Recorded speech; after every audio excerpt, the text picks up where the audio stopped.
ఇంకా ఇదేంటి అనుకుంటున్నారా? యాక్చువల్‌గా అందరూ గూడా సంక్రాంతి ముందు పిండి వంటలనేవి ప్రిపేర్ చేసుకుంటారు. మేమేంటంటే సంక్రాంతి అయిపోయిన తర్వాత పిండి వంటలు ప్రిపేర్ చేసుకుంటున్నామనమాట. యాక్చువల్‌గా ఎందుకంటే హైదరాబాద్ నుండి మా మేనకోడలొచ్చిందని చెప్పాను కదా! లాస్ట్ వీడియోస్‌లో. తను వెళ్ళేటప్పుడు తీసుకువెళ్తానందనమాట.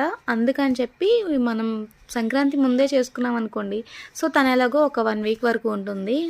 మళ్ళీ ఎందుకులే అవి ఫ్రెష్‌గా చేసి పంపిస్తే బావుంటుంది కదా! అని చెప్పేసి ఇంక తను వెళ్ళే ముందైతే మేము ఇవన్నీ గూడా ప్రిపేర్ చేశామనమాట.